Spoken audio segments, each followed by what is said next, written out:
Hello বন্ধুরা, আজকে একটা টেকনিক শুনে নাও। টাকা দিয়ে সব কিছু পাওয়া যায়, টাকা দিয়ে ভালোবাসা পাওয়া যায়, টাকা দিয়ে শরীর খারাপ হলে, অসুস্থ হলে সেটা ঠিক হয়ে যায়, টাকা হলে মানুষের ভালোবাসাও পাওয়া যায়, টাকা হলে মন খারাপ হলে সেটা ঠিক হয়ে যায়, টাকা হলে সব কিচ্ছু পাওয়া যায়, টাকা হলে নতুন বউ পাওয়া যাবে, টাকা হলে মা বাবার ভালোবাসা পাওয়া যাবে, টাকা হলে সব কিছু পাওয়া যাবে।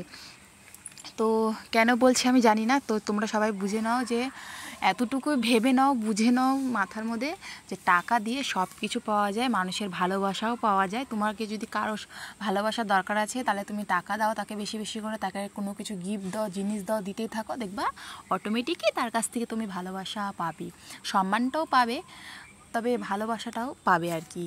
যতদিন তুমি দিতে পারবে ততদিন আর কি। তো এটাই হচ্ছে আমাদের সবার নিয়ম আর কি, আমাদের মানুষ বলতে এইটাই নিয়ম।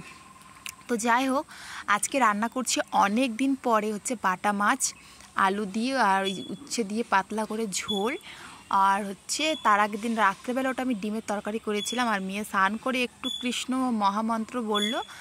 আর এটা কি বলো তো, এটা কি ফুটছে তোমরা বলো, আইডিয়া।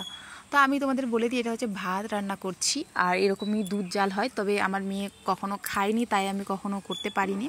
আর অনেক দিন পর আমাকে চাউমিন খেতে ইচ্ছা করেছে। আমি কিন্তু বাইরের জিনিস খাই না সেরকম একটা, আগে খুব খেতাম, কিন্তু এখন খাই না, আমার কেমন যেন একটা ঘৃণা লাগে, সেজন্য আর কি বাইরের খাওয়াটা মানে আমি ছেড়ে দিয়েছি বলতে গেলে।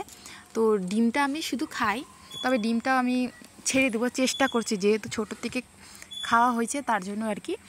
তো তারপরে বিকালবেলা একটু ঘুরতে গেলাম। তো চলো, আজকের ভিডিও এতটুকুই।